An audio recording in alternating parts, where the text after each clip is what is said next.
Seja muito bem-vindo a mais um vídeo deste canal. Aqui você encontra conteúdos técnicos da área de alimentos de uma forma didática e com muita entrega de valor. Vocês muito provavelmente ficaram sabendo do caso da IP, o quanto isso agitou o mercado, não só de saneantes, mas também o mercado regulatório. E muitas pessoas, inclusive, que não são da área e começaram ali a participar das discussões. E aí vem a seguinte pergunta: o que realmente acontece quando há uma suspensão ou uma solicitação de recolhimento dentro de uma indústria? Porque aqui, dentro desse processo, nós temos basicamente gestão regulatória e gestão de risco. A gente tem que lembrar que é sim uma crise e a gestão dessa crise ela é fundamental para como esse cenário vai se concluir. Então aqui a gente está falando, na verdade, para quem não sabe, do caso de alguns produtos da IP, uma empresa que fabrica ali principalmente saneantes, então não é da área de alimentos, mas eu costumo falar isso muito para os meus clientes, tem tudo a ver, tá? E eles sofreram ali uma inspeção sanitária por meio da vigilância sanitária de Amparo, porque a fábrica fica em Amparo, de mais de 2 dias, porque a fábrica ela é muito grande, tá? Primeiro ponto que eu quero trazer para vocês, que já trouxe ali algumas discussões entre pessoas da área e fora da área, era que por que a Anvisa faz esse tipo de fiscalização somente em empresas grandes? Primeira coisa que eu quero ensinar, não é a Anvisa que faz a fiscalização. A Anvisa, ela traz todo o aparato legal, toda a legislação. Mas quem realmente vai a campo para fiscalizar é a vigilância sanitária. Então, a vigilância sanitária que conduz esse trabalho a campo, de ir até a fábrica e verificar se ela está seguindo ali todas as diretrizes dentro daquele local e principalmente de boas práticas de fabricação.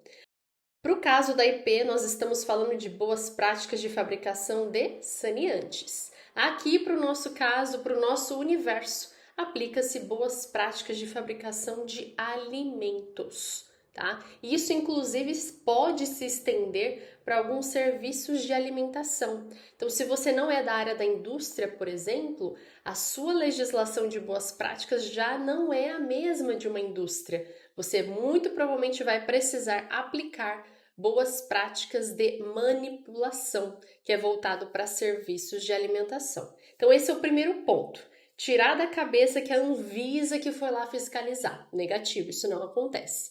Segundo, as fiscalizações elas não são exclusivas de empresas grandes e consolidadas, tá? Ela acontece de uma forma recorrente, periódica e totalmente aleatória dentro de todas as categorias de alimentos e, obviamente, também de saneantes. Aqui eu vou puxar muito a nossa conversa, tá? Para alimentos, que é justamente o foco do nosso trabalho aqui. Então, não, ela não acontece exclusivamente com essas empresas grandes e consolidadas. Acontece que muitas das vezes as pessoas que não estão na área não têm acesso às informações publicadas por meio da Anvisa ou mesmo por meio das vigilâncias sanitárias municipais, estaduais, que conduziram um trabalho ali em empresas pequenas. Então, aquela história, né? Não é porque você não está sabendo que não acontece. Inclusive eu, como atuante, como consultora, eu trabalho justamente com empresas que passam por isso. Estão nessa situação delicada em que uma fiscalização foi lá, apontou diversas não conformidades, determina recolhimentos ou mesmo, em casos mais graves, interdita as fábricas. E aí a gente faz todo um trabalho para reverter esse cenário, aplicando boas práticas, implementando processos, fazendo correções estruturais, melhorando ali comunicações entre time, tudo isso para no final a gente ter um resultado bacana e conseguir chamar novamente a fiscalização para validar tudo aquilo. Quando estamos num caso delicado de suspensão de comercialização uma determinação de recolhimento, não são somente esses temas que estão envolvidos dentro de uma indústria. E quando eu falo isso, não é somente pensando em empresas grandes. Isso vale para qualquer categoria de alimentos e qualquer porte de empresa. Então, num caso de recolhimento e num caso de suspensão de comercialização, de produção, por exemplo, o que isso significa? A fiscalização, muitas das vezes por uma determinação inclusive de recolhimento, que aí vem por meio da Anvisa, ela está dizendo o seguinte para a empresa: olha, enquanto você não corrigir tudo que foi apontado no relatório de fiscalização, inclusive eu tenho aqui no vídeo do canal falando um pouquinho sobre esse relatório, o que ele funciona e como ele é uma ferramenta fundamental para você, dono do seu negócio. Enquanto você não corrigir esses pontos indicados de não conformidade dentro desse relatório, a fiscalização por meio da Anvisa não irá liberar os produtos para serem fabricados, comercializados, ou seja, expedidos, tá?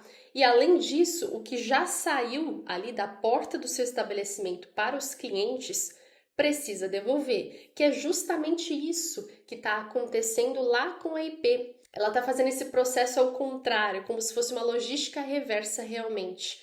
Os produtos que estão nos clientes, que estão nos pontos de venda, precisam retornar para a fábrica, para que a empresa consiga demonstrar tudo isso para a fiscalização, que foi feito o recolhimento e, consequentemente, como foi destinado aquele produto, porque ele não vai poder ser comercializado daquela forma e ele tem um destino adequado que também segue ali boas práticas sanitárias e, obviamente, legislações ambientais e de resíduos. Vejam, só nesse início aqui a gente falou um pouquinho sobre diversos outros temas relacionados com um caso, por exemplo, de recolhimento e uma suspensão de produção, de comercialização.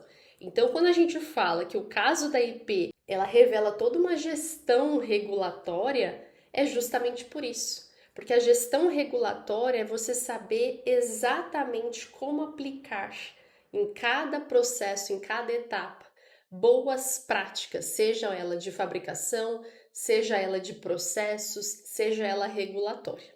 Então, aqui a gente vai ter envolvido um saque, porque para o produto conseguir retornar, esse consumidor, esse ponto de venda, ele precisa ter uma comunicação que seja efetiva com o estabelecimento. Então, o saque, mais do que estar implementado e funcionando, ele tem que estar organizado de uma forma muito prática, em que as pessoas consigam esse acesso fácil, tenham esse retorno e saibam exatamente aonde eles têm que destinar aquele produto. Além disso, a própria rastreabilidade. Imagina você a quantidade de produtos que não foram comercializados. Eles fabricaram em janeiro e os produtos fabricados em janeiro precisam ser devolvidos para a fábrica. São diversos produtos espalhados para todo o Brasil. Se você não tem uma organização mínima de um processo de rastreabilidade, isso se torna impossível. Não basta a empresa determinar um saque, a empresa disponibilizar um saque e deixar que as pessoas que vão trazer aqueles produtos para eles. Eles também precisam tomar medidas para garantir que todos os fluxos de expedição estejam mapeados. Então, se a empresa sabe, por exemplo, vou colocar aqui números totalmente aleatórios. Ela fez a expedição, por exemplo, de 2 milhões de produtos saneantes de maneira geral. E ela sabe para onde esses produtos foram, quais regiões do país a gente tem um volume maior, menor. Então, ter, por exemplo, esse processo de rastreabilidade muito bem documentado e rastreável, literalmente, a gente conseguir auditar isso, ter acesso a essas informações, será fundamental, por exemplo, para a gente voltar no primeiro tópico que eu citei, que é a questão do saque. O saque, ele consegue, por exemplo, ser distribuído de uma forma mais estratégica. Se eu sei que na região sudeste, por exemplo, grande parte do volume foi expedido para aquela região, a quantidade de pessoas precisando desse apoio do atendimento ao consumidor será maior do que, por exemplo, numa região norte ou nordeste. Então, aplicar, por exemplo, 3, 4 saques ativos organizados na região sudeste pode ser mais interessante do que você colocar apenas um, justamente por conta desse volume esperado. Isso também é inteligência regulatória. Outro ponto fundamental dentro desse processo de recolhimento, de suspensão, é a velocidade dessa resposta para o órgão. Mas não só a velocidade, tá? Porque muitas das vezes responder rápido não é a melhor alternativa. É melhor a gente pensar de uma forma estratégica e responder de uma forma mais estratégica. Quando a gente responde rápido, mas sem estratégia, isso pode virar contra a própria empresa. Então, muitas das vezes, num processo de suspensão de produção, de comercialização e de recolhimento, o primeiro passo é mapear todos os processos, já avaliar tudo que foi apontado pela vigilância e já começar a trabalhar nessas melhorias, para que quando a gente faça essa resposta oficial ao órgão, que muito provavelmente vai ser para uma vigilância, ela já traga ali, inclusive, mapeado todos esses processos, mostrando que a empresa tem sim esse controle interno, que é seguro e que está tudo sendo já conduzido conforme determinadas legislações, porque quando a gente fala de saque, existe um regulamento específico, decreto, vou até colocar aqui para vocês. Você tem que respeitar todas as obrigações quando você implementa um saque. Até por isso que empresas muito pequenas ou médias, a gente não recomenda a aplicação de um saque. A aplicação de um saque, ela vai ter que trazer, por exemplo, um atendimento ininterrupto, tá? Para essa pessoa que está tendo acesso durante toda a semana. E isso às vezes fica muito custoso para empresas menores. Então, fale conosco, entre em contato, um e-mail, um WhatsApp ativo já podem atender empresas um pouco menores. Empresas grandes, como é o caso da IP, elas têm sim um processo implementado de saque. E ali você muito provavelmente vai encontrar um telefone gratuito no formato de 0800, vai ter toda uma condução dessa ligação.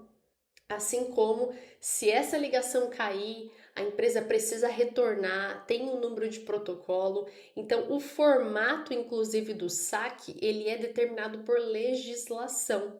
E ele tem sim que funcionar, porque senão, além dos problemas de fiscalização sanitárias regulares ali, a gente pode estar com problemas de implementação de saque. Então, é fundamental seguir o decreto voltado para o saque. Em relação a recolhimento, também existe regulamento específico para recolhimento. Inclusive, falando aí da parte de alimentos, ele é obrigatório, independente de qual alimento você trabalhe e qual o porte dessa empresa, é obrigatório implementar esse procedimento de recolhimentos. E isso é determinado pela própria Anvisa. A gente sempre espera, e isso eu comento muito com os meus clientes, que a gente nunca utilize esse procedimento. Mas, se acontecer uma situação que demande um recolhimento, seja ele obrigatório ou voluntário, a empresa precisa saber como conduzir aquilo, porque a gente está falando de saúde pública, risco de produto que pode estar contaminado ou indesejado aos consumidores. Então, quando a gente está falando de um caso, por exemplo, da IP, falou de suspensão, falou de recolhimento, vejam, tem tantos processos envolvidos, inclusive uma gestão documental. A empresa precisa garantir ali demonstração de que ela conduz sim controles de qualidade, boas práticas, se for, por exemplo, isso que está sendo pontuado nos relatórios de inspeção. Então, tudo vai depender, o que você vai demonstrar para a vigilância vai depender do que foi apontado. Mas é unânime, você precisa ter essa inteligência regulatória de saber como responder, em que prazo responder, o que apontar, o que já começar a corrigir, trazer ali, por exemplo, planos de ação, trazer ali, por exemplo, um aumento da escala de um saque. Então, são várias outras informações e processos que precisam estar muito bem desenhados. E aí que tá, muitas das vezes é nesse momento de crise, tá? Não falando do caso específico da IP, mas de uma maneira geral, né, das empresas que eu acabo atuando ou de processos que a gente acaba trazendo ali melhorias, é justamente nesse momento de crise que a gente percebe que algumas estruturas podem estar falhas, podem estar não funcionando.